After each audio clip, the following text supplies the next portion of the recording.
பின்னாடி ஒரு காலத்துல பாலம் கல்யாண சுந்தரம் ஐயாவை பத்தி பாராட்டுறாங்க. எதற்காக இதை நான் சொல்றேன் அப்படின்னாங்க, இது போன்ற மனிதர்களும் நம்மோடு இருக்கின்றார்கள் என்பதற்காக நான் சொல்றேன். 2023 இந்தியாவுடைய உயரிய விருதுல ஒரு விருதாக இருக்கக்கூடிய பத்மஸ்ரீ விருது ஐயாவுக்கு மத்திய அரசு நம்முடைய ஜனாதிபதி அவர்களால் கொடுக்கப்பட்ட ஒரு பெரிய கௌரவம் தமிழர்களுக்கு கிடைத்திருக்கிறது. ஐயா பத்மஸ்ரீ விருது 2023 கிடைக்கிறது. இதை விட மகிழ்ச்சி என்னன்னா, நம்முடைய அன்பு சகோதரர் மாநிலத்தினுடைய செயலாளர் எஸ்.ஜி. சூர்யா அவர்கள் ஐயாவை பத்தி ஒரு புத்தகம் எழுதியிருக்கார். ஒரு அற்புதமான புத்தகம். சூர்யா அவர்கள் தம்பி ஐயாவுடைய வாழ்க்கை முழுவதும் ஒரு புத்தகமாக எழுதி இந்தியா முழுவதும் பாலம் கல்யாண சுந்தரம் ஐயாவை பட்டி தொட்டி எல்லாம் எடுத்து சென்றிருக்கின்றார்கள். இன்னைக்கு ஐயா அவர்கள் ஒரு சிறப்பு விருந்தெல்லாம் வந்திருக்கிறாங்க. பேசுங்கய்யான்னு சொல்லும் போது என்ன வார்த்தை சொன்னா, எனக்கு பேச தெரியாது அப்படின்னா அதிலேயே பேசிட்டாங்க பாருங்க. எனக்கு பேச தெரியாது என்று சொல்வதிலே ஐயா பேசிவிட்டார்கள். ஐயாவுக்கு என்னுடைய நன்றி கலந்த வணக்கத்தை செலுத்தி, ஐயாவுடைய கையிலே இந்த புத்தகம் வெளியிடப்பட்டிருக்கிறது என்பது ஒரு கூடுதல் சிறப்பு இந்த புத்தகத்திற்கு. நம்ம தேசிய ஜனநாயக கூட்டணியுடைய முக்கிய அங்கம் இந்திய ஜனநாயக கட்சி. இந்த கட்சியினுடைய கொள்கை ஆரம்பத்திலிருந்தே ஒரு மிக வித்தியாசமான ஒரு கொள்கை. ஓட்டுக்கு பணம் இல்லை, ஜனநாயகம் அடுத்த கட்டம் செல்ல வேண்டும் என்றால் குடும்ப அரசியல் அடியோடு அறுக்கப்பட வேண்டும், நிறைய விஷயங்களை முன்னெடுத்து அதை ஒரு கொள்கையாக. இன்னைக்கு பாத்தீங்கன்னா ஐயா நீங்க தேர்தலில் போட்டிடுங்க அப்படின்னா போட்டியிட கூட ஒரு விருப்பம் தெரிவிக்கல. இல்லைங்க அப்பா அரசியல் இருக்காங்க, நானும் போட்டிட்டா தப்பா போயிடும், நம்முடைய கொள்கை அது, கட்சியை நான் நடத்துற அந்த பொறுப்பு, ஆனா தேர்தல் நான் போட்டியிட மாட்டேன் என்று பல தார்மீகமான பர்சனல் கொள்கைகளை வச்சிருக்கிறாங்க. எஸ்ஆர்எம் பல்கலைக்கழகம் நிறைய நிறுவனங்களை நடத்தி கொண்டிருக்கிறார்கள். குறிப்பாக இந்த நூலாசிரியர் அமல் பிரசாத் ரெட்டி அவர்களுக்கு ஒரு நெருக்கமான தோழராகவும் கூட இருக்கக்கூடிய அருமை அண்ணன் டாக்டர் ரவி பச்சமுத்து அவர்கள் இங்கே வந்திருக்கின்றார்கள். இந்திய ஜனநாயக கட்சியினுடைய தலைவர். அவர்களுக்கும் இந்த நேரத்தில் நன்றி கலந்த வாழ்த்துக்களை வணக்கங்களை தெரிவித்து, அக்கா தமிழிசை சவுந்தரராஜன் அவர்கள் வரும்பொழுதெல்லாம் இந்த அரங்கத்திற்கு ஒரு புதிய அதிர்வு. கட்சியில திரும்ப மறுபடியும் இணைந்த பொழுது இதே அரங்கத்தில் இணைஞ்சாங்க. இன்னைக்கு இந்த 2வது நிகழ்ச்சி இந்த அரங்கத்துல. அதுவும் குறிப்பாக அருமை சகோதரர் அமர் பிரசாத் ரெட்டி அவர்களுடைய புத்தக வெளியீட்டு விழாவுக்கு நேரம் தவறாமல் வர வேண்டும் என்று வந்தது மட்டுமல்ல, இந்த முழு புத்தகத்தை படித்துவிட்டு பலவிதமான அனுபவங்களும் நம்மகிட்ட சொல்லியிருக்கிறார். ஒன்று கட்சியினுடைய முன்னாள் தலைவராக, இந்த கட்சியினுடைய இந்நாள் மூத்த தலைவராக, அது மட்டும் இல்லாம அவர்கள் கவர்னராக பணியாற்றிய பொழுது இந்த புத்தகத்தில் எழுதப்பட்டிருக்கக்கூடிய விஷயங்களை எப்படி நுணுக்கமாக பிராக்டிகலா ஃபீல்டுல பார்த்தாங்க. அவர் பேசும்பொழுதே நமக்கு தெரிந்தது, நிச்சயமா அந்த புத்தகத்தை முழுமையாக படித்து விட்டு உணர்ந்து ஆராய்ந்து அக்கா பேசுகிறார்கள் என்று இங்க இருக்கக்கூடிய எல்லோருக்குமே புலப்பட்டது. ஆனால் அக்கா அவர்கள் இந்த புத்தகத்தை வெளியிட்டிருக்கின்றார்கள். அவர்களுக்கும் இந்த நேரத்தில் என்னுடைய நன்றி கலந்த வாழ்த்துக்களை வணக்கங்களை தெரிவித்துக் கொள்கின்றேன். மிக முக்கியமாக இந்த புத்தகத்தை வெளியீடு செய்த இதனுடைய பதிப்பாளர் அண்ணன் ஸ்ரீனிவாசன் அவர்கள். எத்தனையோ பேருக்கு தெரியுமான்னு தெரியலைங்க, இது 125 ஆண்டுகள் அலையன்ஸ் பதிப்பகம், 125 இயர்ஸ். அப்பனா நம்ம சுதந்திரத்துக்கு முன்னாடி 50 ஆண்டுகளுக்கு அலையன்ஸ் இருந்திருக்கு. மகாத்மா காந்தி அவர்கள் இந்த புத்தகத்தினுடைய இவருடைய முன்னாள் மூதாதையர்களுக்கு அலையன்ஸை பத்தி கடிதங்களை எழுதியிருக்கிறாங்க. நேதாஜி சுபாஷ் சந்திர போஸ் அவர்கள் அலையன்ஸ் பப்ளிகேஷன்ஸ் கடிதம் எழுதியிருக்கிறாங்க. தமிழகத்துல ஏதாவது ஒரு பதிப்பகம் 125 ஆண்டுகள் தாண்டி வெற்றிநடை போட்டுக் கொண்டிருக்கிறது என்றால் அது அலையன்ஸ் பதிப்பகம். நிறைய அற்புதமான புத்தகங்களை தொடர்ந்து நிறைய இளைஞர்களை ஊக்குவித்து புதிய புத்தகங்களை கொண்டு வந்து கொண்டிருக்கின்றார்கள். அதனால் இந்த நிகழ்ச்சிக்கு சிறப்பு சேர்க்கின்ற அண்ணன் அலையன் ஸ்ரீவாஸ் அவர்களையும் இந்த நேரத்தில் நெஞ்சார்ந்த என்னுடைய நல்வாழ்த்துக்களை தெரிவித்துக் கொள்கின்றேன். இன்னும் பல புத்தகங்கள், ஏன்னா அவங்களுக்கு தெரியும் book publishing is a loss. உண்மையை சொல்ல போனா இன்னைக்கு நீங்க உட்கார்ந்து வரவு செலவெல்லாம் பாத்தீங்கன்னா ஒரு புக் இண்டஸ்ட்ரியில பப்ளிஷ் பண்ணி அவங்களுக்கு பெருசா பணம் வராது, அது அவருக்கு தெரியும். ஆனா அவங்க பண்றதெல்லாம் ஒரு பேஷனா பண்றாங்க. Everything is done by passion. இன்னைக்கு நீங்க பிரிண்ட் பண்ணி இதுக்கு மேன் பவர் வச்சு இதுக்கு மார்க்கெட்டிங் பண்ணி ஒரு ஷெல்ஃப்ல பணம் கொடுத்து இந்த புக்கை நீங்க அங்க பண்ணி ஐபால்ஸை கேப்சர் பண்றது அவ்வளவு மார்க்கெட்டிங் டெக்னிக் அவங்க பண்ணி இன்னைக்கு ஒரு புத்தக வெளியீட்டாளராக 21ஆம் நூற்றாண்டில் 2024 யாரோ ஒருத்தவங்க இருக்காங்கன்னா உண்மையாலுமே அவர் நம்ம கையெடுத்து கூப்பிடணும். ஏன்னா இந்த தொழில் மற்ற தொழில் மாதிரி லாப நஷ்டம் பார்த்து பண்ணக்கூடிய தொழில் இல்லை. இது புலி மேல உட்கார்ந்து அந்த புலியை ஓட்டிட்டு போற தொழில் மாதிரி. 10 புக்கு விற்கும், 2 புக்கு விற்காது. அதையெல்லாம் தாண்டி அந்த ஆசை, அந்த புத்தகத்தின் மீது இருக்கக்கூடிய ஆசையின் காரணமாக தான் நிறைய பப்ளிஷர் இருக்கிறாங்க. அதுல ஒன்று நம்முடைய அலையன் ஸ்ரீனிவாசன் அண்ணா அவர்கள். அதுக்காக மறுபடியும் உங்களுக்கு என்னுடைய நன்றி கலந்த வாழ்த்துக்களை வழங்குங்களை இந்த நேரத்தில் தெரிவித்துக் கொள்கின்றேன். முன்னிருக்கையில் அமர்ந்திருக்கக்கூடிய எல்லா நம்முடைய அன்பு தலைவர்கள் எல்லோரும் இருக்கின்றார்கள். நம்முடைய மூத்த தலைவராக இருக்கக்கூடிய அண்ணன் சக்கரவர்த்தி அண்ணன் இருக்கிறாங்க, அவருக்கு நன்றி கலந்த நல்வாழ்த்துக்கள். மூத்த தலைவர் துணைத் தலைவர் அண்ணன் டால்பின் ஸ்ரீதர் அவங்க இருக்கிறாங்க, அவருக்கு நன்றி தெரிவித்து, நம்முடைய மூத்த தலைவராக இருக்கக்கூடிய அண்ணன் நாகராஜன் இருக்கிறாங்க, கருநாகராஜன் இருக்கிறாங்க, அவருக்கும் நன்றி கலந்த வாழ்த்துக்களை வணக்கங்களை தெரிவித்து, இந்த நிகழ்வுக்காக சேலத்திலிருந்து இங்க வந்திருக்கூடிய அண்ணன் கே.பி. ராமலிங்கம் அவர்கள் இருக்கின்றார்கள், அவருக்கும் நன்றி கலந்த வாழ்த்துக்களை வணக்கங்களை தெரிவித்து, அக்கா சுமதி வெங்கடேஷ் அவர்கள் இருக்கின்றார்கள், நன்றி கலந்த வாழ்த்துக்களை வணக்கங்களை தெரிவித்து, மேடையின் பின்னருக்கையில் இருக்கக்கூடிய எல்லா முக்கியமான தலைவர்கள், மாவட்ட தலைவர்கள், மாநில செயலாளர்கள், செய்தி தொடர்பாளர்கள், அலையன் ஸ்ரீனிவாசன் அண்ணனுடைய மகன் வந்திருக்கிறாங்க, அவருக்கும் நன்றி கலந்த வாழ்த்துக்களை வணக்கங்களை தெரிவித்துக் கொள்கின்றேன். வெல்லும் இப்ராஹிம் அண்ணன் கூட முன்னுரைக்கையில் இருக்கக்கூடிய எல்லா தலைவர்கள், இந்த விளையாட்டு பிரிவினுடைய எல்லா மாவட்டத்தினுடைய பொறுப்பாளர்கள் வந்திருக்கிறாங்க, அவர்களுக்கும் இந்த நேரத்தில் நன்றி கலந்த வாழ்த்துக்களை வணக்கங்களை தெரிவித்து, குறிப்பாக பத்திரிகை நண்பர்கள் கொஞ்சம் அவங்களுக்கு அசௌரியமா போச்சு, இருந்தும் அவங்க பெரிய மனதோடு அதையெல்லாம் கண்டுக்காம கொஞ்சம் ஏசி வேலை செய்யவில்லை என்றாலும் கூட பத்திரிகை நண்பர்கள் மிக பொறுமையாக இந்த நிகழ்ச்சியை படம் பிடித்து காட்டிக் கொண்டிருக்கின்றார்கள். அவர்களுக்கு என்னுடைய சிறப்பு நன்றிகளையும் வணக்கத்தையும் இந்த நேரத்தில் நான் தெரிவித்துக் கொள்கின்றேன். அருமை சகோதர சகோதரிகளே, புத்தகம் நிறைய வெளியிடுறாங்க, புதுசு கிடையாதுங்க. அக்கா சொன்னது போல மோடி ஐயாவை பத்தி நிறைய புத்தகம் வந்திருக்கு, நிறைய லிட்டரேச்சர் வந்திருக்கு. ஆனா இந்த புத்தகம் நம்முடைய பாரத பிரதமர் நரேந்திர மோடி அவர்களை பற்றி வந்திருக்கக்கூடிய பல புத்தகங்கள்ல ஒரு மிக முக்கியமான ஒரு புத்தகமாக ஏன் இருக்கும் என்றால், இந்த புத்தகம் மற்ற புத்தகத்திலிருந்து மாறுபட்டு இருக்கிறது. குறிப்பாக 10 ஆண்டு காலம் ஆட்சியில் இருந்து மறுபடியும் 5 ஆண்டு காலம் நம்முடைய மோடி அவர்களை இந்திய மக்கள் தேர்வு செஞ்சிருக்கிறார். அப்ப 10 ஆண்டு காலம் அவர் செய்திருக்கக்கூடிய திட்டங்கள், கொண்டு வந்திருக்கக்கூடிய திட்டங்களை ஒரு டிஸ்பாஷனேட் அனாலிசிஸ், அந்த திட்டத்தினால என்ன பயன், அதனால நாடு எப்படி மாறி இருக்கு, மேனேஜ்மெண்ட் பை அப்ஜெக்டிவ் அப்படிம்பாங்க, MBO அப்படின்னு ஒரு டேர்ம் பயன்படுத்துவாங்க. அதாவது திட்டம் வந்தாச்சு, 5 வருஷங்களுக்கு திட்டத்தை பார்த்தோம்னா அதனால என்ன பயன், இந்த திட்டத்தினால எத்தனை பேர் பயனடைஞ்சிருக்காங்க, இந்த திட்டத்தினால நாட்டினுடைய வளர்ச்சியோ பொருளாதாரமோ இல்ல நாட்டினுடைய சமூக பிரச்சனைகளும் திட்டத்தின் மூலமாக தீர்ந்திருக்கிறதா அப்படிங்கிறது அந்த புக்கினுடைய அனாலிசிஸ். கனெக்டிங் 1.4 பில்லியன் என்கின்ற தலைப்புல ஒரு ரொம்ப டிஸ்பாஷனேட்டா 10 ஸ்கீம் எடுத்து மோடிஜி அவர்கள் கொண்டு வந்திருக்கக்கூடிய 10 திட்டங்களை கொண்டு வந்திருக்காங்க. ஒன்று ஸ்வச்ச பாரத்தில் ஆரம்பிச்சு ஜல் ஜீவன், வீடு வீட்டுக்கு தரக்கூடிய குடிநீர்ல இருந்து மோடி அவர்கள் ஃபீடிங் அ நேஷன், நம்முடைய ரேஷன் கடை மூலமாக மிச்ச திட்டங்கள் மூலமாக மக்களுக்கு கொண்டு வரக்கூடிய உணவுப் பொருட்கள், அதன் பிறகு ஹெல்த் கேர், குறிப்பாக மிடில் கிளாஸ் மக்களுக்கு அவருடைய வாழ்க்கை தரம் உயர்த்துவதற்கு செய்திருக்கக்கூடிய சாதனைகள், டிஜிட்டல் டிவைட். இன்னைக்கு பணக்காரங்க படிச்சவங்க கையில தான் ஒரு டெக்னாலஜி இருக்கும், ஏழை மக்கள் கையில டெக்னாலஜி இருக்காது அப்படிங்கறத முதலா ஜனநாயகத்துல ஒரு நாடு உடைச்சிருக்குன்னா இந்திய நாடு தாங்க உடைச்சிருக்கும். அதாவது பணக்காரனாக இருந்தாலும் ஏழையாக இருந்தாலும் டெக்னாலஜி 2 பேருக்கு கையில இருக்கும், 2 பேருமே அந்த டெக்னாலஜியை பயன்படுத்தலாம் அப்படிங்கிறது பிரிட்ஜிங் தி டிஜிட்டல் டிவைடை கொண்டு வந்திருக்காங்க. அடுத்து இளைஞர்களுக்கு ஏற்படுத்திருக்கக்கூடிய வாய்ப்புகள், குறிப்பாக நம்முடைய பிசினஸ் பீப்புள், தொழில் செய்பவர்களுக்கு நடந்திருக்கக்கூடிய மாற்றங்கள், வடகிழக்கு மாநிலங்கள், நார்த் ஈஸ்ட் நியூ ஹரிசான் அப்படிங்கிறாங்க, அங்க இருக்கக்கூடிய மாநிலங்களுக்கு என்ன நடந்திருக்கு.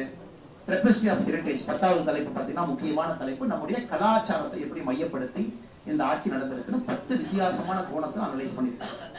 அதுல மிக முக்கியமானது இந்த திட்டம் மூலமாக என்ன மாற்றம் நடந்திருக்கு. உதாரணத்துக்கு பாருங்க, மோடி அவர்கள் 2014 ஆட்சிக்கு வந்த பொழுது இந்தியாவில எத்தனை வீட்டுல கழிப்பறை இருந்துச்சுன்னு பாத்தீங்கன்னா, நகர்ப்புறத்துல 65% வீடுகள், கிராமப்புறத்துல 34% வீடுகள்.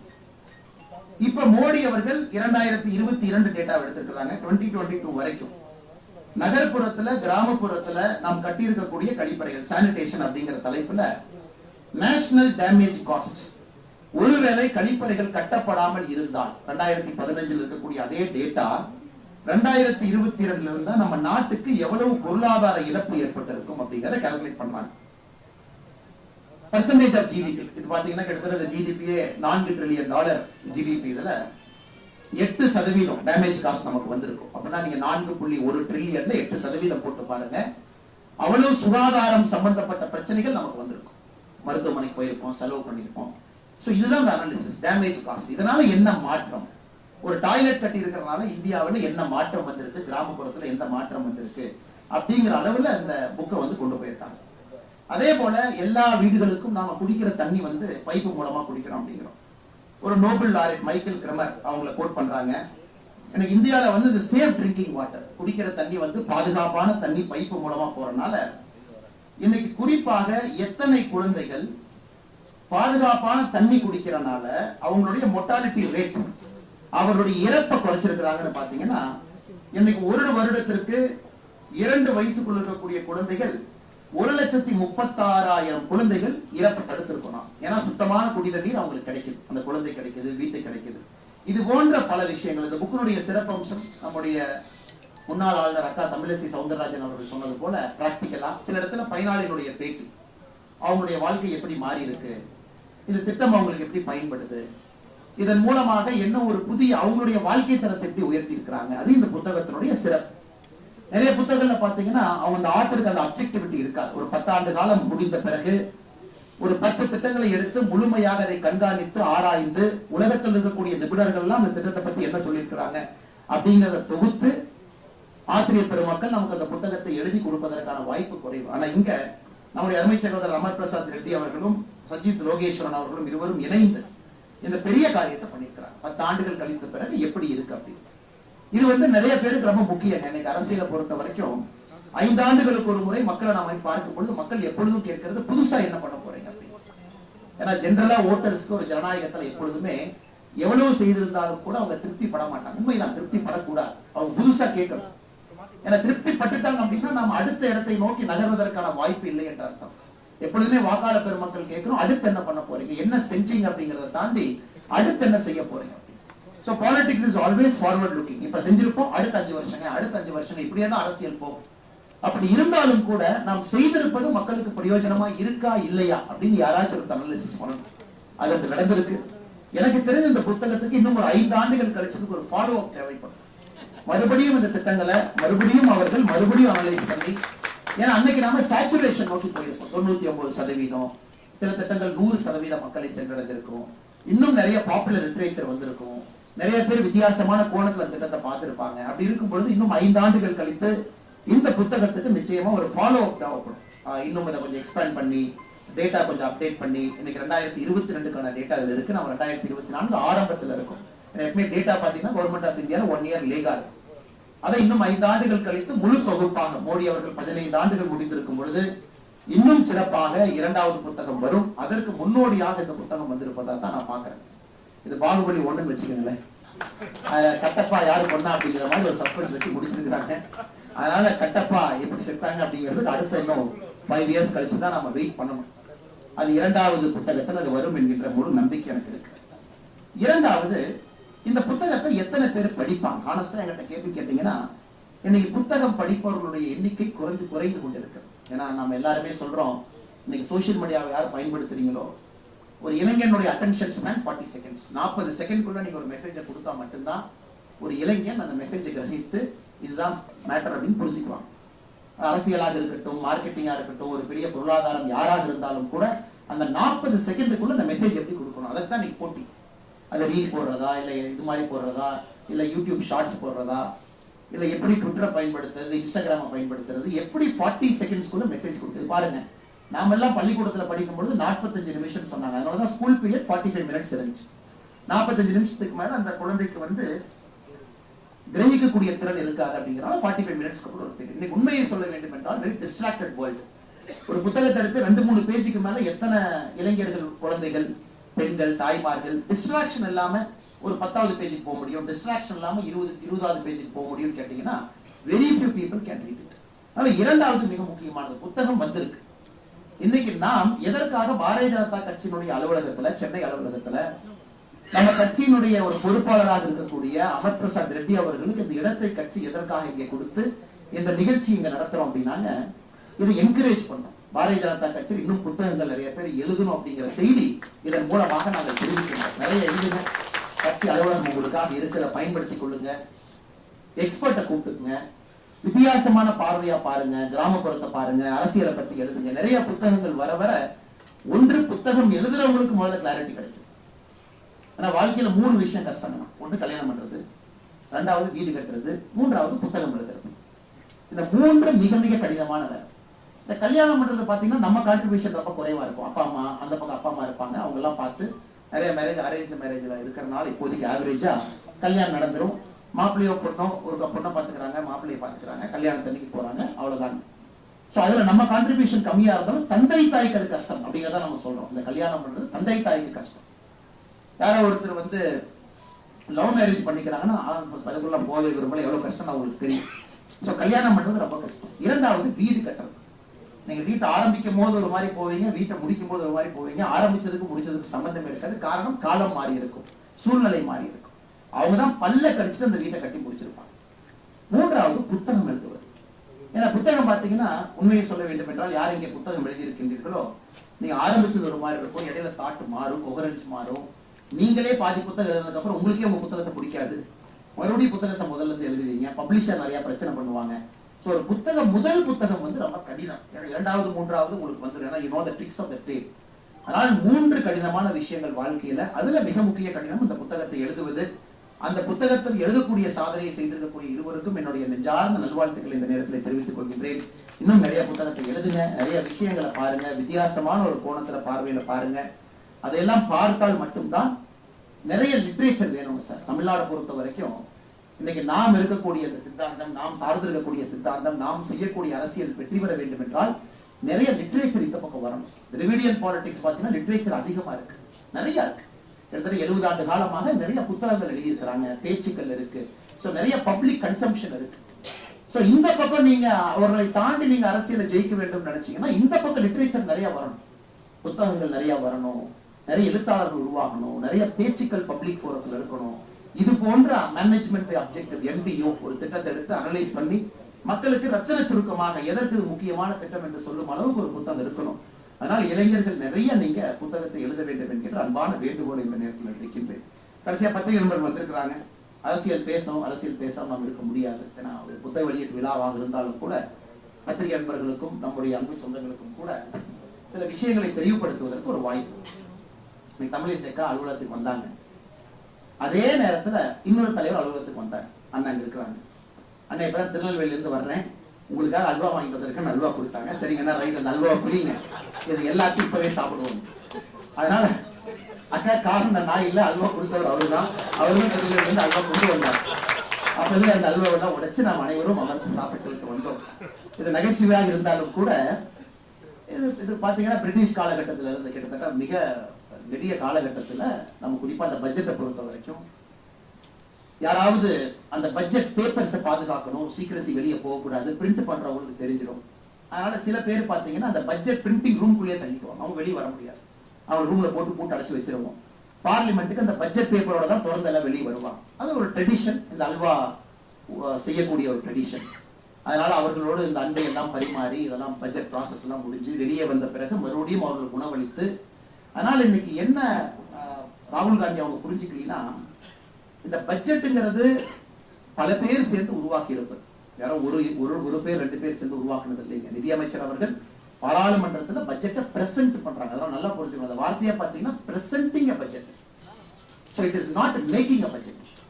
So பார்லிமெண்ட்ல அவங்க பட்ஜெட்டை பிரசன்ட் பண்றாங்க. அப்ப இந்த பட்ஜெட்டை யாரு உருவாக்குனது? சோ ராகுல் காந்தி அவர்கள் இதை சொன்னாங்க, இங்க பாருங்க நான் போட்டோ கொண்டு வந்திருக்கேன் அப்படின்னு ஒரு போட்டோவை காமிச்சாங்க. இவர்கள் எல்லாம் தான் இந்த பட்ஜெட்டை உருவாக்குனாங்க. சோ இந்த போட்டோவை பாருங்க, இதுல ஓபிசியை காணா, நம்முடைய பட்டியல் சமுதாய சகோதர சகோதரிகளை காணா, இவங்களை காணா, அவங்களை காணா, பெரிய பிரச்சனை பண்ண போறேன், சக்கரவியூவை நான் உடைச்சே தீருவேன் அப்படின்னு ரொம்ப ஆர்ப்பாட்டம் பண்ணாங்க பார்லிமெண்ட். ஆனால் ராகுல் காந்தி அவர்கள் 2 விஷயத்தை நன்றாக புரிந்து கொள்ள வேண்டும். ஒன்று, இந்த பட்ஜெட்டை உருவாக்கியவர்கள் இந்திய மக்கள் எல்லோரும் சேர்ந்துதான். காரணம் 48 லட்சம் கோடி ரூபாய்க்கான பட்ஜெட். அந்த 48 லட்சம் கோடி இந்த பட்ஜெட்ல மிக முக்கியம் என்னன்னா வருமானம். இந்த வருமானத்தை நாம் எல்லாம் சேர்ந்து உருவாக்கி கொடுத்திருக்கோம் அரசனுடைய சட்ட திட்டங்களுக்கு கட்டுப்பட்டு.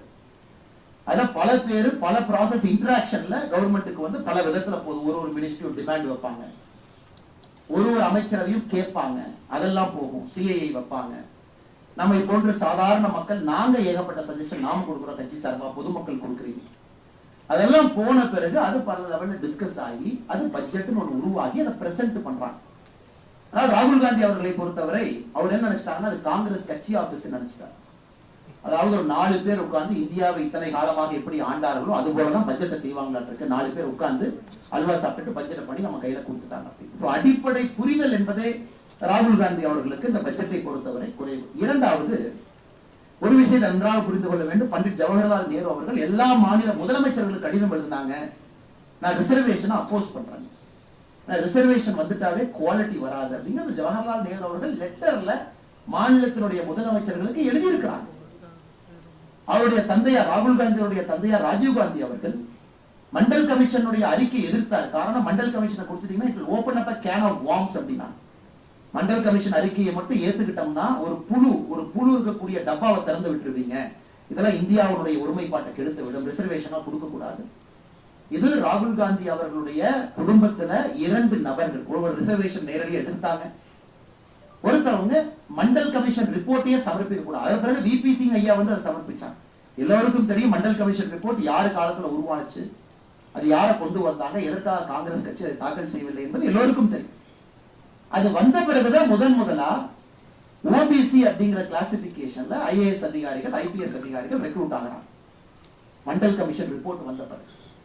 மண்டல் கமிஷன் ரிப்போர்ட், அதாவது இதற்கு முன்பு உருவான உதாரணத்துக்கு நீங்க பாத்தீங்கன்னா 1989 மண்டல் கமிஷன் ரிப்போர்ட் வந்துச்சு. 91-92 ரிசர்வேஷன் ஆரம்பிக்குது. ரிசர்வேஷன்ல முதலா ஓபிசி ஐஏஎஸ் ஐபிஎஸ் அப்படிங்கிறவங்க 92-93 செலக்ஷன் ஆவாங்க. 2 வருஷம் ட்ரைனிங் போவாங்க. 95ல ஃபர்ஸ்ட் போஸ்டிங் வரும்.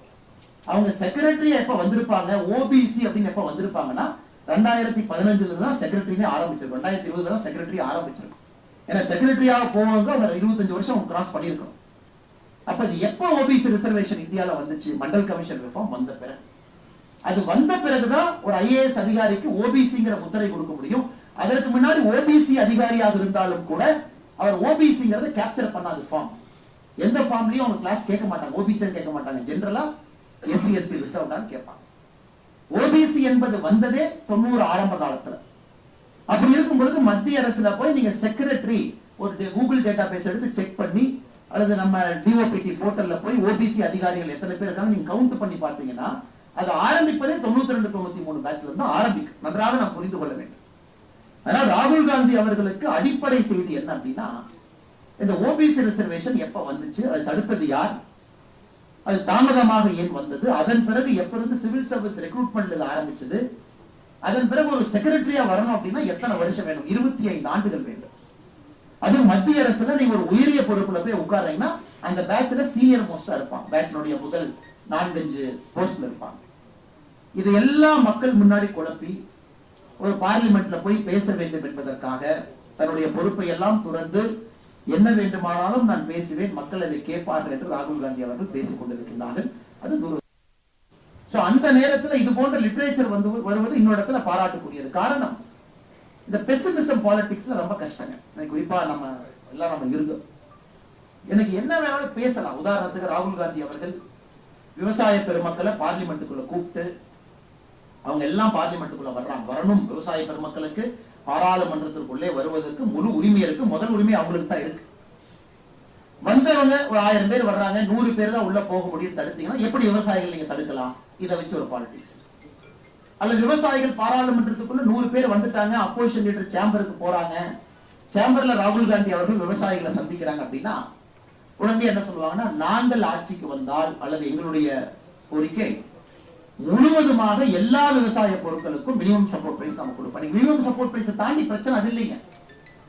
இன்னைக்கு நம்முடைய 50% காஸ்ட் மினிமம் சப்போர்ட் பிரைஸ் நாங்க உற்பத்தி செய்யக்கூடிய விலையிலிருந்து இன்டு 1.5 டைம்ஸ் போட்டுங்க, அது எம்எஸ்பியில் இருக்கு. அது கூட பிரச்சனை இல்லைங்க. இன்னைக்கு இருக்கக்கூடிய அடிப்படை பிரச்சனை என்னன்னா, எம்எஸ் சுவாமிநாதன் ஐயாவுடைய ஆய்வறிக்கையில் இருக்கக்கூடிய காஸ்ட் ஆஃப் லேபர். அதாவது விவசாயம் நான் செய்யறேங்க, உதாரணத்துக்கு என் தோட்டத்தில் நாங்க 4 பேர் இருக்கோம், அப்பா அம்மா பையன் பொண்ணு 4 பேர் விவசாயம் பார்க்கிறோம் அப்படின்னா எங்களுக்கும் தினம் சம்பளம் போடப்பட்டு அந்த சம்பளமும் அந்த பொருட்களுக்குள்ள கால்குலேட் பண்ணி எங்களுக்கும் டெய்லி சம்பளம் கொடுத்து எம்எஸ்பியை பிக்ஸ் பண்ணுங்க அப்படிங்கிறது தான்.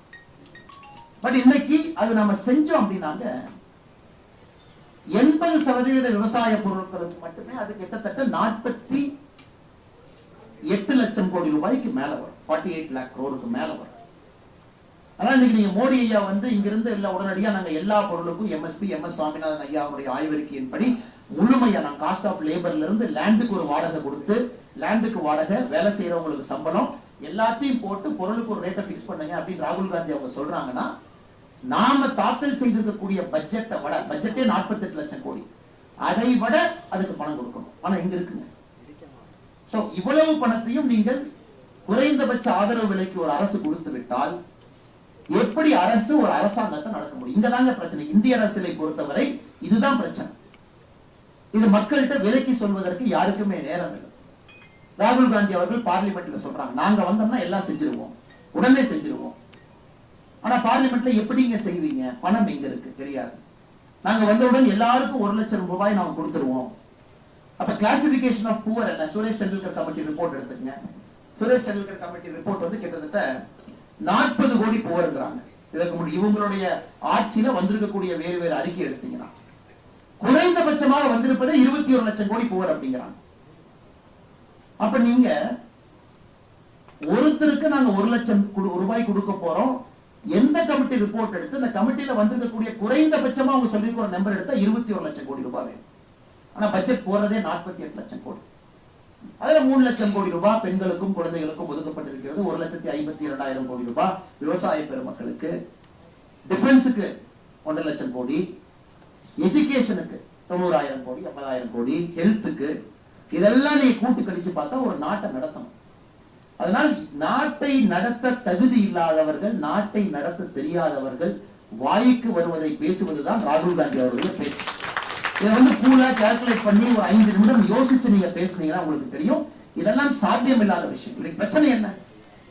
ஏழைகளுடைய கையில பொருளாதாரத்தை எப்படி கொண்டு போய் நிறைய சேர்த்துறது உண்மையான பிரச்சனை இருக்கு. அதை சரி பண்ணணும். அதற்கு பாராளுமன்றத்தை பயன்படுத்த வேண்டும். எப்படி அவங்களுக்கு பண்றது? அவங்க சம்பாதிக்கக்கூடியது எப்படி டபுள் பண்ணலாம்? எப்படி மோர் இன்கம் அவங்க கையில கொடுக்கலாம்? ஆனா 1 லட்சம் ரூபாய் நான் கொடுப்பேன். எத்தனை பேருக்கு கொடுப்பீங்க? பதில் கிடையாது. எல்லா விவசாய பெருமக்களுடைய கோரிக்கை ஏற்று குறைந்தபட்ச ஆதரவுகளை நான் கொடுத்துருவேன், 48 லட்சம் கோடி ரூபாய்க்கு மேல் ஆகும். பதில் கிடையாது. அதனால அன்பு சகோதரிகளே, இன்னைக்கு இந்திய அரசியல் பாத்தீங்கன்னா அதை நோக்கி போயிட்டு இருக்கு. அதான் மோஸ்ட் டேஞ்சரஸ். என்ன வேண்டுமானாலும் பேசலாம். அதுக்கு 4 சேர் லீடர் இருக்காங்க. நிர்மலா சீதாராமன் அவங்க பார்லிமெண்ட்ல இருக்கிறாங்க. ராகுல் காந்தி அவர்கள் சொல்றாங்க, இந்த மாதிரி அல்வா எல்லாம் நீங்க அல்வா கிண்டுறீங்க, அங்க ஏன் ஓபிசி இல்ல, ஏன் எஸ்சி இல்ல, ஏன் எஸ்டி இல்ல? அடிப்படை அரசியல் அறிவு இருக்கக்கூடிய யாருக்கும் கூட தெரியும். நம்ம சொன்ன மண்டல் கமிஷன் ரிசர்வேஷன் எப்ப ஓபிசி கிளாசிபிகேஷன் வந்து எல்லாருக்கும் தெரியும். இப்ப நிர்மலா சீதாராமன் மேடம் அவங்க சிரிக்காம அழுவாங்கன்னு நான் கேட்கிறேன். ராகுல் காந்தி அவங்க கேட்டதுக்காக நம்ம ஒப்பாரி வச்சு அழுவோம் பார்லிமெண்ட்ல. யாராவது இருந்தாலும் சிரிக்கத்தான் செய்வாங்க. உடனே எப்படி மாத்துறாரு? சிரிக்கிறாங்க பாத்தீங்கல்ல. இது அமெரிக்கால ஓக்கிசம் அப்படின்னு சொல்லுவாங்க. ஓக்கிசம் ஒரு புதிய வார்த்தை அமெரிக்காவுடைய பல்கலைக்கழகத்துல பிரபலமாகி கொண்டிருக்கிறது. ஓக்கிசம், ஓக் அப்படிமா. ஓக் அப்படின்னா என்ன வேணாலும் அவங்க பேசலாம்.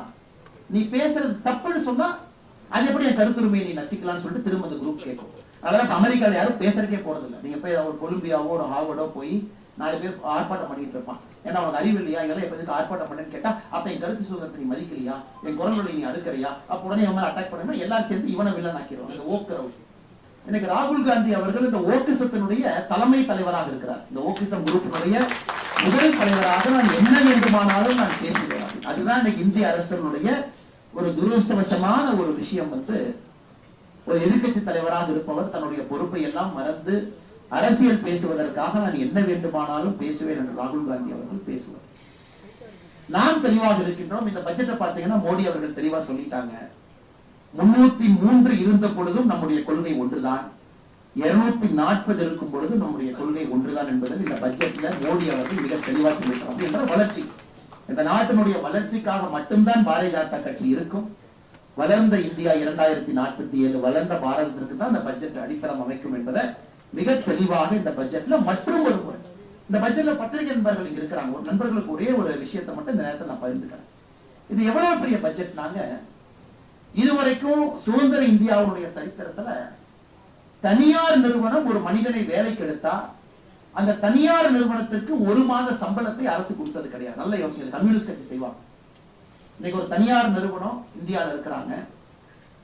தனியார் நிறுவனம், ஃபார்மல் எம்ப்ளாய்மெண்ட் செக்டர், ஒரு சாப்ட்வேர் கம்பெனி கமலாலயம் பக்கத்துல வச்சுக்கலாம்.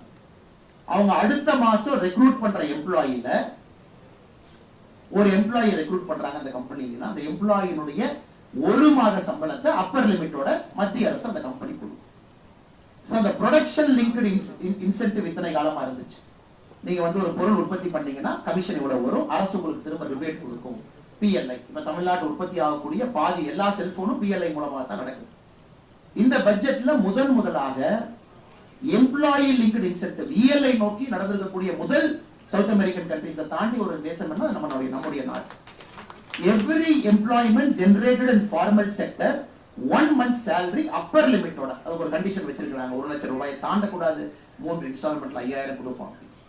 இது எதற்குனா இளைஞர்களுக்கு வேலை வாய்ப்பை வேகமாக இன்னும் உருவாக்க வேண்டும் என்கின்ற அடிப்படை கொள்கை. இப்ப தனியார் நிறுவனத்திற்கு வேலை கொடுக்கறாங்கன்னு தெரியும். அப்பா நான் 11 மாசம் சம்பளம் கொடுத்தா போதும், 1 மாசம் சம்பளத்தை மத்திய அரசு கொடுக்கும். இதெல்லாம் பாருங்க எவ்வளவு பெரிய விஷயம். இதை நாம் அதிகமாக பேசி இருக்க வேண்டும். அதை தாண்டி 1 கோடி இளைஞர்கள், 1 கோடி இளைஞர்கள், வருஷத்துக்கு 20 லட்சம் பேர், 1 கோடி இளைஞர்களுக்கு இந்தியாவுடைய டாப் 500 கம்பெனில அவர்களுக்கு திறன் மேம்பாட்டு பயிற்சி. அந்த 1 கோடி இளைஞனுக்கு நேரடியாக 6000 கையில கொடுத்துறாங்க. மாசத்துக்கு 5000 கொடுக்கறாங்க, 12 மாசத்துக்கு 60,000 ரூபாய் பிளஸ் முதல்ல கொடுத்திருக்கக்கூடிய 6000 66,000 ரூபாய். அந்த இளைஞன், அந்த சகோதரி அந்த 500 டாப் கம்பெனில 1 கோடி பேருக்கு முதலாக நம்முடைய நாட்டுல பட்ஜெட் மூலமாக அவர்களுக்கு கிடைக்கும். பாருங்க எவ்வளவு பெரிய விஷயங்கள் இந்த பட்ஜெட்ல இருக்கக்கூடிய விஷயங்கள். அதையெல்லாம் தாண்டி நம்முடைய கட்டமைப்பாக இருக்கட்டும், எதாக இருக்கட்டும், கொஞ்சம் கூட நாம பேக் அடிக்காம அதெல்லாம் இன்னும் முன்னாடி எடுத்துட்டு போயிடும். இவ்வளவு விஷயங்கள் ஒரு பட்ஜெட்ல இருக்கு. ஸ்டாலின் ஐயா கேட்கிறாங்க, நான் இந்த நித்தி ஆயோக் கூட்டத்துக்கு போக மாட்டேன் அப்படின்னு. ஏங்க ஐயா போக மாட்டீங்கன்னா, தமிழ்நாடுங்கிற பேரை சொல்லாம போயிட்டாங்க ஐயா, கண்ணில் தண்ணியா வருது, எப்படி நான் போய் எப்படி நான் தமிழ்நாட்டினுடைய பெருமையை நான் காப்பாற்றுவேன் நித்தி ஆயோக் கூட்டத்துக்கு போய். சரிங்க ஐயா, 2022 ஏன் போகல அப்படின்னு கேளுங்க. அதுக்கு என்ன கதை சொல்றாருன்னா, எங்க அப்பாவுடைய நினைவு நாள் பக்கத்துல வந்துருச்சு, அந்த ப்ரிப்பரேஷனுக்காக இருந்து அதனால அப்பா போகல. சரிங்க ஐயா பரவாயில்ல, 2023 ஏங்க ஐயா போல? அப்ப ஃபாரின் போயிட்டேன் அப்படிங்கிறார். இந்த மனிதர் இந்தியாவுடைய ஒரு மக்களால் தேர்ந்தெடுக்கப்பட்ட ஒரு முதலமைச்சர். 2021 இவங்க வரும்பொழுது நித்தி ஆயோக் கூட்டம் முடிஞ்சிருச்சு. 2021 மேல வர்றாங்க, அதற்கு முன்பே நித்தி ஆயோக் கவர்னிங் கவுன்சில் கூட்டம் முடிஞ்சிருச்சு. அதனால 2021 நம்ம விட்டுறலாம். 2022க்கு போல, 2023க்கும் போல, 2024க்கு போல. சோ இந்த முதலமைச்சர் அவர்கள், நம்முடைய முதலமைச்சர் 3 கூட்டத்துக்கு போல. என்ன அர்த்தம்? ஒரு பையன் ஸ்கூலுக்கே போக மாட்டான். ஒரு டீச்சர் அம்மா கேட்பாங்க, ஏன் தம்பி ஸ்கூலுக்கு போல? அம்மா வயிற்று வலி அப்படி. இது வந்து திங்கட்கிழமை போன வாரம். இந்த வாரம் போக மாட்டான், ஏன் தம்பி போல? அம்மா முதுகு வலி அப்படி. அடுத்த வாரம் போக மாட்டான், ஏன் போக? நீ பூரி சுட்ட, பூரியில என்ன அதிகமா இருந்துச்சு, அதை சாப்பிட்டு எனக்கு வயிறு அப்செட் ஆயிடுச்சு, நான் ஸ்கூல் வேலை ஏற மாட்டேன். எங்க வீட்டுல இந்த கதையெல்லாம் நான் பாக்குறேன்ல. இன்னைக்கு தமிழகத்தினுடைய முதலமைச்சர் மு.க. ஸ்டாலின் அவர்களுக்கு சரியான ஒரு நபர்னா, ஒரு வீட்டிலே பள்ளிக்கூடத்துக்கு போவதற்கு அடம் பிடிக்கக்கூடிய குழந்தைக்கு சமம் தான் தமிழகத்தினுடைய முதலமைச்சர் மு.க. ஸ்டாலின். இதை தாண்டி நான் இன்னொரு குற்றச்சாட்டு வைக்கிறேன். அங்க போனாருன்னா வண்டவாளம் தண்டவாளம் இந்தியாவில் இருக்கக்கூடிய எல்லோருக்கும் தெரிஞ்சிடும். இது வந்துங்க ரூம பூட்டிட்டு ஃப்ரண்ட்ல ஒரு ப்ராம்ப்டர் வச்சுக்கிட்டு அவர் ட்விட்டர்ல பேசுற வீடியோ கிடையாதுங்க. அவர் வீடியோ போடுவார் ட்விட்டர்ல அப்பப்ப. அது வீடியோ பார்த்தீங்கன்னா நிறைய கட்டு இருக்கும். முன்னாடி ஒரு ப்ராம்ப்டர் வச்சிருப்பாங்க. அதே முதலமைச்சர் அதை பார்ப்பாரு, டப் டப் டப்னு படிப்பாரு, அதை ஐடி லிங்க் எடுப்பான், டப்புன்னு கட் பண்ணி போட்டுருவான். அது நித்தி ஆயோக்ல லைவ். அத்தனை முதலமைச்சர்கள் முன்னாடி, செக்ரட்டரி முன்னாடி, இந்தியாவுடைய ஆளுமை மிக்க தலைவர்கள் இருக்கக்கூடிய இடத்துல ஒரு முதலமைச்சர் தமிழ்நாட்டை ரெப்ரசென்ட் பண்ணும். பயத்தின் காரணமாக மட்டும்தான் அவர் நித்தி ஆயோக் கூட்டத்திற்கு செல்லவில்லையே தவிர தமிழ்நாடு என்கின்ற பேரை பட்ஜெட்ல பயன்படுத்தல, அதுக்காக போல அப்படிங்கறதெல்லாம் கட்டுக்கதை. ஏன்னா எழுதி கொடுத்து படிச்சா பரவாயில்ல, அது படிச்சிடலாம். அதுக்கப்புறம் கேள்வி கேட்டா பதில் சொல்லணும். நம்ம அண்ணனுக்கு அங்கதான் பிரச்சனை வரும். ஆனா போனோடனே opening remarks by Tamil Nadu chief minister M K. Stalin opening remarks அடிச்சிடலாம். அது எழுதி கொடுப்பாங்க, 7 மினிட்ஸ் அடிச்சு பிரிச்சு வந்துடலாம். ஒண்ணு இங்க ஐடி டிஎம்கே சொல்லுவாங்க, தலைவரை பார்த்தியல்ல, என்ன ரகம் பார்த்தியல்ல, எப்படி கேட்காங்க, அதெல்லாம் ஓகே, அதுக்கு 4 பேர் கை தட்டுவாங்க, அது முடிஞ்சிருங்க. இன்டராக்ஷன்ல மாட்டுவீங்க. ஒருத்தர் வந்து ஒரு அமைச்சர் வந்து கேட்பாங்க, மத்திய அமைச்சர் எப்படிங்க சார் இருக்கீங்க, தமிழ்நாட்டுல பரவாயில்லையாங்க சார், இன்ஃபன்ட் மோர்டாலிட்டி ரேட் எப்படி சார் இருக்கு, நாங்க ஹெல்த் மினிஸ்டர் ஜே.பி. நட்டா இருக்கு சார், ஏதாச்சும் இம்ப்ரூவ் பண்ணுமா? நம்மளால தெரியாது என்ன பேசுறாங்க. இல்லைங்க சார், நாங்க இந்த நித்தி ஆயோக்ல இருந்து நான் சிஇஓ வி.வி.ஆர். சுப்பிரமணியம் ஐயா பேசுறேன், தமிழ்நாட்டுல எங்க சவுத் தமிழ்நாட்டுல எல்லாம் எம்ப்ளாய்மெண்ட் இல்லைன்னு சொல்றாங்க, தமிழிசைக்கு அடிக்கடி கம்ப்ளைண்ட் பண்றாங்க, தமிழ்நாட்டுல ஃபுல்லா நீர் வேளாண்மையே போயிருச்சுங்கிறாங்க, அதுக்கு என்ன சார் பண்ணலாம்? நம்மால் பதில் சொல்லணும். அதனால இவரு தெளிவா இருக்கிறார். போனா தானே மாட்டுவோம், போகாம இருந்து எப்படி மாட்டுவோம்? இதை தமிழ்நாட்டு மக்கள் நன்றாக உணர்ந்து கொள்ள வேண்டும். தமிழ்நாட்டு மக்கள் நன்றாக உணர்ந்து கொள்ள வேண்டும். ஸ்கூலுக்கு போனா தானே பாஸ் ஃபெயில், கோழில ஆப்சன்ட் தானே, ஆப்சன்ட் தானே தெரியாதுங்க. செஞ்சது கவுண்டமணி மாதிரி, அண்ணன் நீ 8th பாஸ்னே, நான் 10th ஃபெயில்னே அப்படிங்கிற மாதிரி ஆப்சன்ட் இருந்தீங்கன்னா அது பெரிய கெத்து தானே. ஃபெயில்னா தானே பிரச்சனை நம்ம ஊர்ல. ஆனா முதலமைச்சர் அவர்கள் செய்யக்கூடிய நாடகத்தை எல்லாம் தமிழக மக்கள் நன்றாக உற்று பார்த்துக் கொண்டிருக்கிறார். அவர்கள் நடத்தக்கூடிய ஊடகத்தின் மூலமாக ஒரு வலிமையில் அப்படியே ஓட்டிக்கலாம். இன்னைக்கு எனக்கு தெரியும், காலையில நாங்கள் பாரதிய ஜனதா கட்சி சார்பாக ஒரு அறிக்கை வெளியிட்டோம். ஒரு 70 கோடி ரூபாய்க்கு மதிப்பு வருமானமான ட்ரக்ஸ் வந்து மாட்டி இருக்கு. திமுகவுடைய ஒருதான் பேரு. இங்க பாருங்க, எல்லா மீடியா நண்பர்களுக்கும் டிஐபிஆர்ல இருந்து போன் பண்றாங்க, இந்த ட்வீட்டை மட்டும் செய்தியா போடுறாதீங்கன்னு அப்படின்னு. நண்பர்களுக்கு தெரியும் இன்னைக்கு ஊடக நண்பர்கள் இருக்கக்கூடிய பிரச்சனை. பாவம், நான் பெரிதும் ஊடகத்தை மதிக்கிறேன். ஆனா இன்னைக்கு தமிழகத்துல வந்து ஜனநாயகத்தை பத்தி பேசக்கூடிய திராவிட முன்னேற்ற கழகம் புரிந்து கொள்ள வேண்டும். இவர்களை எதிர்த்து ஏதாச்சும் ஒரு ஊடகத்துல செய்தி போட்டாங்கன்னா அந்த ஊடகத்தை இவங்க என்ன பண்ணுவாங்கன்னு ஊடக நண்பர்களுக்கு தெரியும். அது காலத்தினுடைய கொடுமை. இவங்க இந்தியா ஃபுல்லா ஜனநாயகம் பேசுவாங்க. தமிழகத்துல ஊடகத்திற்கு உண்மையான சுதந்திரம் இருக்கான்னு கேட்டா கட்டாயமா இல்லை. ஏதாச்சும் செய்தி எங்க போட்டா எவ்வளவு அட்வர்டைஸ்மெண்ட் கொடுக்குறாங்க பாருங்க. இன்னைக்கு இன்னொன்னு போட்டிருக்கோம், இந்த ரேசிங் கார் ஏதோ ஒண்ணு போடுறாங்க, ரேசிங் கார் சார். அந்த பாத்தீங்கன்னா அந்த அகில் ரெட்டின்னு ஒருத்தர் தான் அந்த ரேசிங் கார் எல்லாம் கம்பெனி நடத்துறாங்க. இந்த பொல்யூஷன் கண்ட்ரோல் போர்டு கொங்கு பகுதி சென்னை முழுசா ஒரு ஆபீஸா ஏறிட்டு இருக்காங்க. என்ன சொல்றாங்க, அகில் ரெட்டி நடத்தக்கூடிய அந்த ரேசிங் கார் அந்த கம்பெனிக்கு பெரிய ஆளா இருந்தா 1 கோடி ரூபாய் கப்பம் கட்டணும், குறைந்தபட்சம் 25,000 பணம் கொடுக்கணும். பேன் கார்டை கொடுத்து பணம் கட்டின 10 பேர் நம்மகிட்ட சொல்லியிருக்காங்க, நான் பணம் கட்டிட்டேன், இதான் நான் கட்டின ரெசீதி, அக்கௌண்ட் டிரான்ஸ்பர் பண்ணிருக்கேன், இந்த பேன் கார்டுக்கு எனக்கும் இந்த கம்பெனிக்கு சம்பந்தமே இல்லை, இது இந்த ரேசிங் ப்ரொமோஷன் ஒரு கம்பெனி, எங்கிட்ட எல்லாத்தையும் பொல்யூஷன் கண்ட்ரோல் போர்டு மிரட்டி பணம் வாங்குறாங்க, கரூர் உட்பட, கோயம்புத்தூர் உட்பட, ஈரோடு உட்பட, கொசுவலை கம்பெனி, இல்லாட்டி நான் உள்ள வந்து கை வச்சிருவேன். இப்படித்தான் இதான் நீங்க நடத்துற F3 ரேஸ் லட்சணமா? சென்னையில உதயநிதி ஸ்டாலின் பட்டத்திலவசர் ஒரு ரேஸ் நடத்தும். மாநில அரசு 40 கோடி ரூபாய் இதுவரைக்கும் செலவு பண்ணியிருக்காங்க. அது அகில் ரெட்டி யாரு? ஆந்திர பிரதேசை சார்ந்த ஒரு பெரிய கன்ஸ்ட்ரக்ஷன் கம்பெனியுடைய மிகப்பெரிய ஒரு ஓனர்.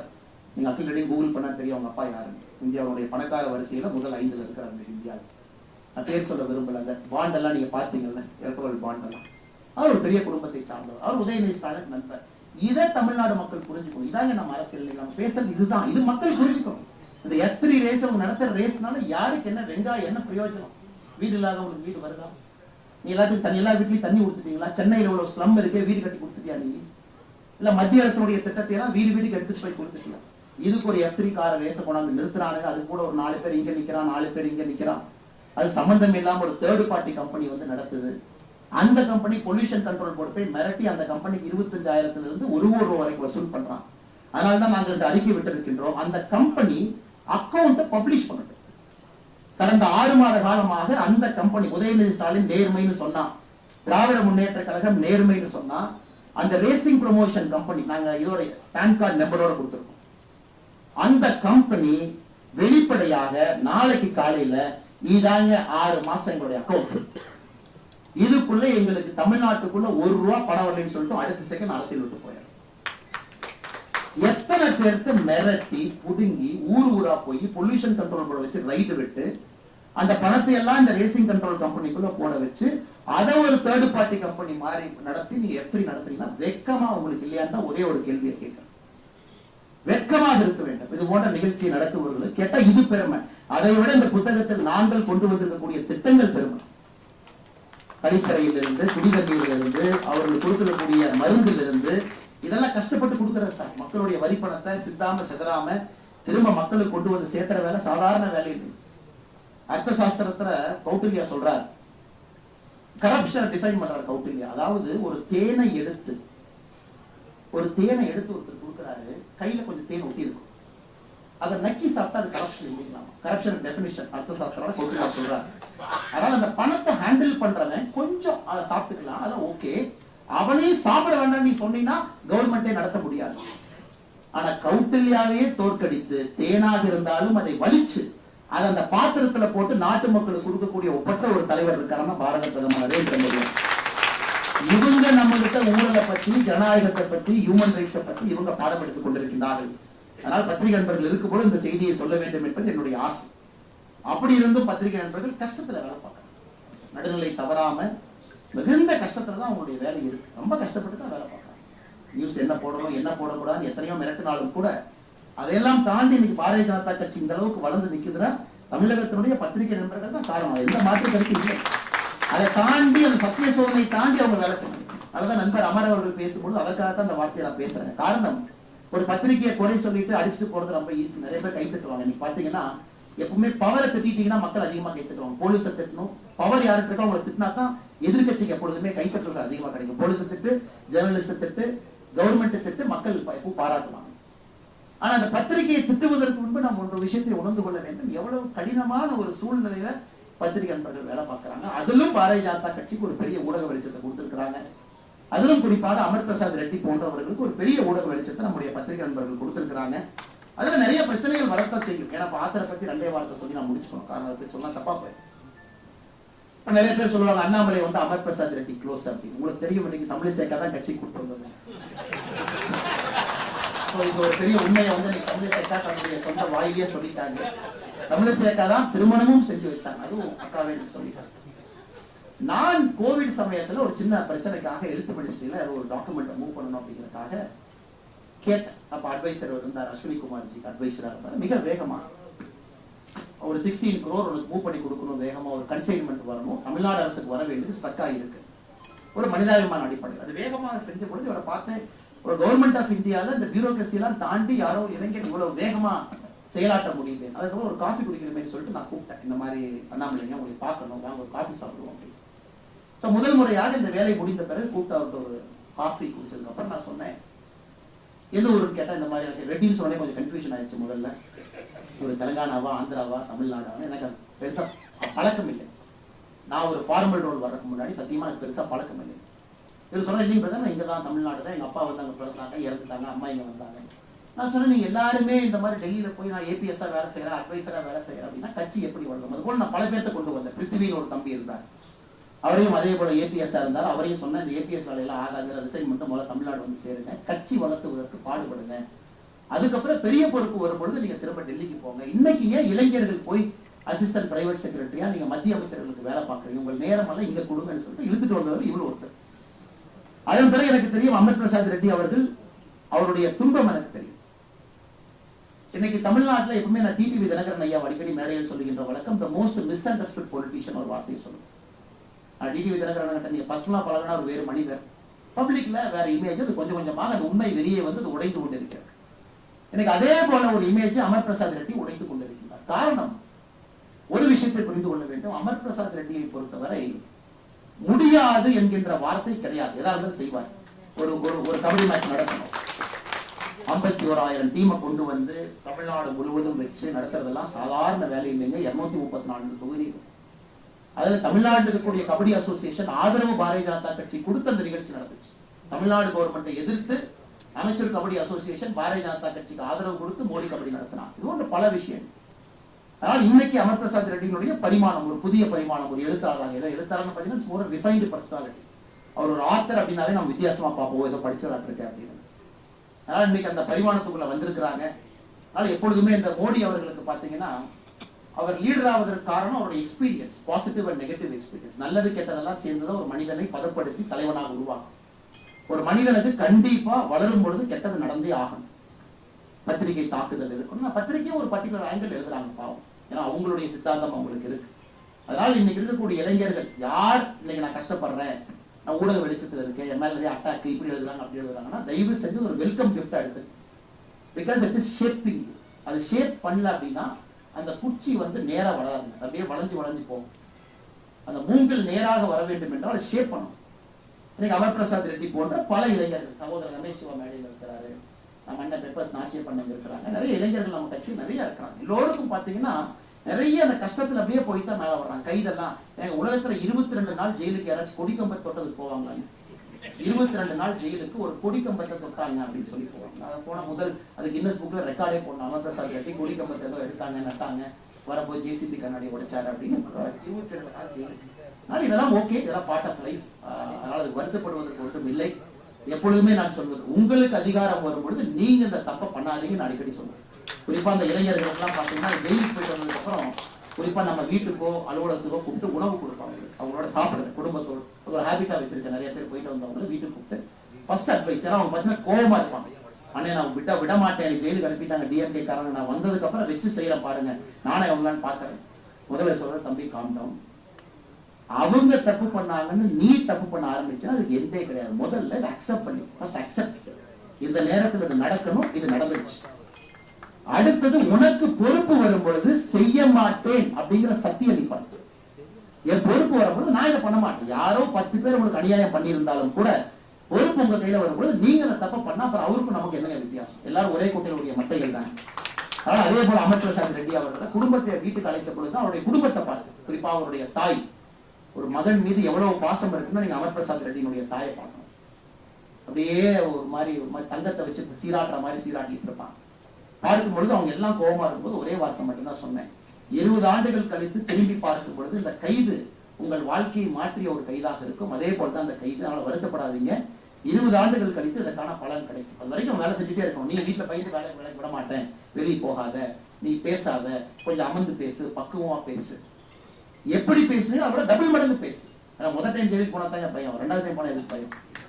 அதனால திமுக யாரும் பயப்பட மாட்டேன். பல டைம் ஜெயிலுக்கு போய் எத்தனை டைம் போனாலும் நான் பயப்பட மாட்டேன். அது சகோதரர் அமர் பிரசாத் ரெட்டி அவர்களுக்கும் பொருந்தும், மேடையில் இருக்கக்கூடிய பல தலைவர்களுக்கு பொருந்தும். அதனால இந்த புத்தக நிகழ்வுக்கு வந்திருக்கக்கூடிய எல்லா தலைவர்களுக்கும் இந்த நேரத்தில் மறுபடியும் நெஞ்சாத நன்றிகளை தெரிவித்துக் கொள்கின்றேன். குறிப்பாக அக்கா தமிழிசை சவுந்தரராஜன் அவர்களுக்கு, அண்ணன் டாக்டர் ரவி பச்சமுத்து அவர்களுக்கு, மிக முக்கியமாக பாலம் கல்யாண சுந்தரம் ஐயா அவர்கள் வந்திருக்கிறாங்க. அவருடைய முதல் எனக்கு தெரிஞ்ச நாளைக்கு அப்புறம் ஒரு பொது மேடையில வந்து உட்கார்ந்து இருக்கிறாங்க. இது ஒரு கட்சி சார்ந்த நிகழ்வாக இருந்தாலும் கூட இது அரசியல் கலக்காத நிகழ்வாக இருக்க வேண்டும் என்பது என்னுடைய ஆசை. அதனாலதான் ஐயாவை கூப்பிட்டிருந்தோம். பாலம் கல்யாண சுந்தரம் ஐயா அவர்களுக்கும் இந்த நேரத்தில் நெஞ்சார்ந்த என்னுடைய நல்வாழ்த்துக்களை தெரிவித்து, எல்லா தலைவர்களுக்கும் நன்றி தெரிவித்து, புக்க படிங்க, நிறைய விஷயங்கள் இதுல இருக்கு. நீங்களும் ஒரு புத்தகம் எழுத முயற்சி பண்ணுங்க. தாய்மொழியில் எழுதுங்க, வெரி வெரி குட். இதுவும் தமிழ்ல பப்ளிகேஷன் அடுத்து வருது. ஆங்கிலத்தில் எழுதுங்க, நிறைய லிட்ரேச்சர் போகட்டும், நிறைய எழுதுங்க. எழுதுறது கூச்சப்படாதீங்க, நிறைய எழுத ஆரம்பிங்க. எழுத அது வந்துடும், மக்கள் நிறைய படிக்கணும். வாழ்க வளமுடன். பாரத் மாதா.